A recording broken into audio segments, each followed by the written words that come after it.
অবাধ প্রবাহের যুগে তথ্য পাওয়া এখন অনেক সহজ। কঠোর সম্পাদকীয় নীতির বাইরে সামাজিক যোগাযোগ মাধ্যমের তথ্য এখন সবারই হাতের নাগালে।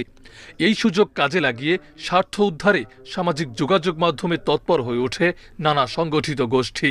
এই অভিযোগ করা হয় সশস্ত্র বাহিনী বিভাগ ও military institute of science and টেকনোলজির যৌথভাবে আয়োজিত সেমিনারে। সেমিনারে অভিযোগ করা হয়, গত এক বছরে সামাজিক যোগাযোগ মাধ্যমে বানোয়ার তথ্য ছড়িয়ে জুলাই গণ অভ্যুত্থানের নানা তথ্য বদলে দেওয়ার চেষ্টা হয়েছে। জুলাই আন্দোলনে গণহত্যাকারীদের ইসলামপন্থী হিসেবে প্রতিষ্ঠার চেষ্টা চলছে। এর মানে বিগত ফ্যাসিস্ট হাসিনা সরকার ও তার পুলিশ নিষ্পাপ। এভাবেই সামাজিক যোগাযোগ মাধ্যমে নানা অপতথ্য ছড়ানো হচ্ছে।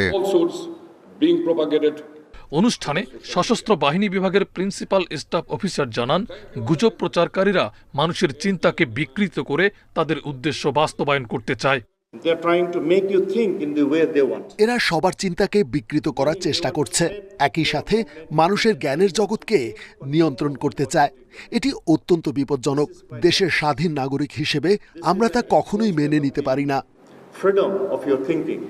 সেমিনারে সামাজিক যোগাযোগ মাধ্যমে অপতথ্যের প্রভাব তুলে ধরে তা মোকাবিলার উপায়গুলো তুলে ধরেন বক্তারা।